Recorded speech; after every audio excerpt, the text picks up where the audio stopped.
चंडीगढ़ शहर की कहानी बड़ी रोचक और हैरान करने वाली है। यह शहर देश के पहले प्रधानमंत्री पंडित जवाहरलाल नेहरू के सपनों का शहर था। शिवालिक की पहाड़ियों के साथ सटा चंडीगढ़ भारत का पहला ऐसा शहर है जो नवीनतम तकनीक से बसाया गया। इस शहर का नाम माता चंडी के नाम पर रखा गया। शक्ति की प्रतीक चंडी माता का मंदिर यहाँ पर है। चंडीगढ़ शहर को बसाए जाने की कहानी भारत पाक विभाजन के बाद से शुरू हो गई। मार्च 1948 में पंजाब सरकार ने एक प्रस्ताव केंद्र सरकार को भेजा। शिवालिक पहाड़ियों में 114.59 वर्ग किलोमीटर क्षेत्र में पंजाब की नई राजधानी बनाने की पहल इस प्रस्ताव के जरिए हुई। 1 नवंबर 1966 को चंडीगढ़ को केंद्र शासित प्रदेश बनाते हुए इसे पंजाब और हरियाणा दोनों राज्यों की राजधानी बनाया गया। इस शहर को मूर्त रूप दिया फ्रेंच आर्किटेक्ट ली कार्बूजर ने। चंडीगढ़ शहर को आधुनिक तकनीक से बसाया गया। सेक्टर 1 में कैपिटल कॉम्प्लेक्स बनाया गया जिसे इस शहर का सिर कहा गया। तो सेक्टर 17 चंडीगढ़ के बिल्कुल बीच में बनाया गया। सेक्टर 17 को चंडीगढ़ का दिल कहा गया। अगर हम चंडीगढ़ शहर को विभिन्न सेक्टरों के नज़रिए से देखेंगे तो इस शहर की बनावट से हम इसके बसने की बेहतर तकनीक को समझेंगे। चंडीगढ़ की कहानी वास्तव में बहुत रोचक है और यह सही मायने में भारत का एक ब्यूटीफुल सिटी है। दरअसल ब्रिटिश भारत के विभाजन के बाद 1947 में पंजाब राज्य को भारत और पाकिस्तान दो भागों में बांट दिया गया था। इसके साथ ही पंजाब राज्य की पुरानी राजधानी लाहौर पाकिस्तान के हिस्से में चली गई थी। अब भारतीय संयुक्त पंजाब को एक नई राजधानी की जरूरत पड़ी। ऐसे में तत्कालीन प्रधानमंत्री जवाहरलाल नेहरू ने एक नई योजनाबद्ध राजधानी बनाने की पहल की और 1952 में चंडीगढ़ की नींव रखी गई। चंडीगढ़ शहर की अधिकांश इमारतें बनाने और शहर का खाका खींचने में अहम भूमिका अदा की फ्रांस में जन्मे वास्तुकार और नगर नियोजक ली कार्बूजरिये ने। कार्बूजरिये चंडीगढ़ के दूसरे वास्तुकार थे। चंडीगढ़ का मूल मास्टर प्लान अमेरिकी वास्तुकार और नियोजक अल्बर्ट मेयर ने बनाया था। 1905 में अल्बर्ट मेयर की मौत हो जाने के बाद चंडीगढ़ शहर की परियोजना का काम ली कार्बूजरिये को मिला। 1952 से 1966 तक ये शहर पंजाब की राजधानी रहा।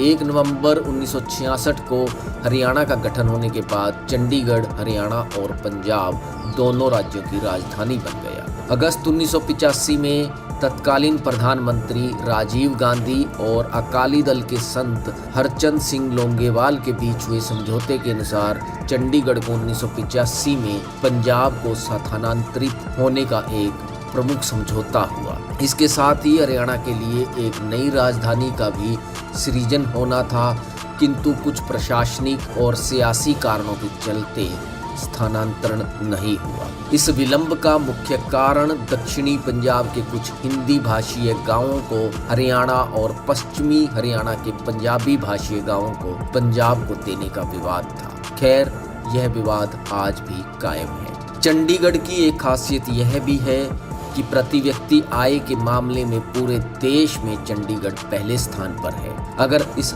शहर के पौराणिक इतिहास की बात करें तो करीब 8000 साल पहले यह क्षेत्र हड़प्पा कालीन सभ्यता का हिस्सा था। चंडीगढ़ बरगद और यूकेलिप्टस के बगीचों से भरा हुआ है।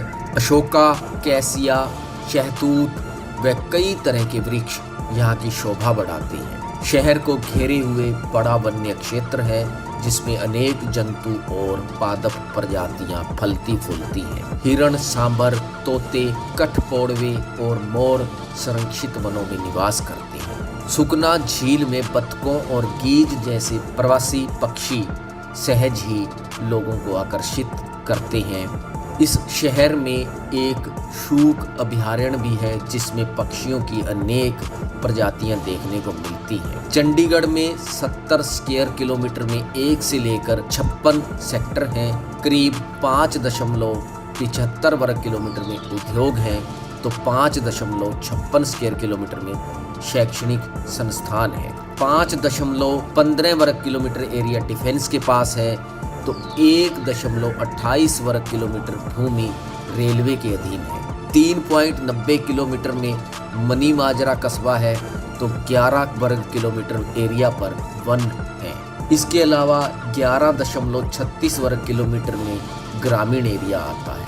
चंडीगढ़ की एक खूबसूरती इसके हरे भरे पार्क भी हैं। सेक्टर 1 में 400 एकड़ में राजेंद्र पार्क है तो इसी सेक्टर में 100 एकड़ में मैंगो गार्डन बना हुआ है। मैंगो गार्डन में आम की बेशुमार किस्मों के पेड़ हैं। सेक्टर 1 में रॉक गार्डन है तो यहाँ पर ही स्मृति उपवन भी है।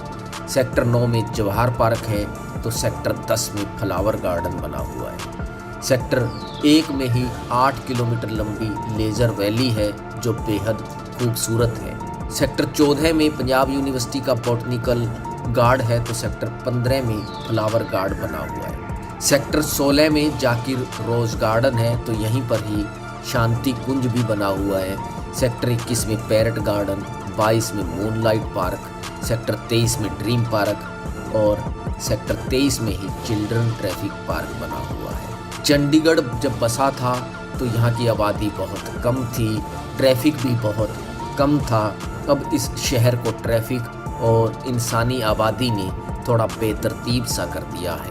1961 में चंडीगढ़ की आबादी 1,19,000 थी जो 2011 में 10,55,000 और अब करीब 17 लाख हो चुकी है। चंडीगढ़ की सबसे खूबसूरत जगहों में शुमार है सुखना लेक और रॉक गार्डन। इसके अलावा rose garden, terrace garden, fragrance garden भी देखने लायक जगह है। सुखना लेक यहाँ का प्रमुख पर्यटन केंद्र है। इसे 1958 में बनाया गया था। शिवालिक पहाड़ियों की रेंज के साथ यह झील सटी हुई है। इस लेक का कैचमेंट एरिया लगभग 42 किलोमीटर है। 34.42 किलोमीटर केंद्र शासित प्रदेश चंडीगढ़ में है तो करीब 7.7 किलोमीटर एरिया हरियाणा में आता है। सुखना लेक पर आप कैमल सवारी का आनंद ले सकते हैं, बोटिंग कर सकते हैं। यहाँ का खाना बेहद लजीज है। यहाँ पर बेशुमार आर्टिस्ट हैं जो चंद ही मिनटों में किसी भी आने वाले पर्यटक का पोर्ट्रेट तैयार कर देते हैं। सुखना लेक के पास ही रॉक गार्डन है। इस गार्डन में वेस्ट सामान से हजारों तरह की कलाकृतियाँ बनाई गई हैं। इस गार्डन का निर्माण एक सरकारी अफसर नेकचंद ने किया था। अब यह गार्डन उन्हीं के नाम पर समर्पित है। चंडीगढ़ में 25 वर्ग किलोमीटर में पहाड़ी कैचमेंट एरिया है। चंडीगढ़ में करीब 25 किलोमीटर एरिया पहाड़ी कैचमेंट में आता है। यहाँ की साक्षरता दर लगभग 86% है। चंडीगढ़ का अधिकांश हिस्सा पॉश है। यहाँ पर आधुनिक मकान बने हुए हैं लेकिन करीब 18 ऐसी कॉलोनियाँ भी हैं जो स्लम में आती हैं। इनमें से अधिकांश मजदूर कॉलोनियाँ हैं। इन कॉलोनियों की आबादी 24,000 है। चंडीगढ़ की कहानी बड़ी लंबी है। Sukhna lake, rock garden, rose garden, यहाँ का मध्य मार्ग, पंजाब सचिवालय, हरियाणा सचिवालय, पंजाब हरियाणा के मुख्यमंत्रियों और मंत्रियों की कोठियों पर अलग से सीरीज करेंगे। चंडीगढ़ की पूरी कहानी आने वाले वीडियोज में आपको बताएंगे। फिलहाल ये वीडियो आपको कैसा लगा हमें कमेंट जरूर करें।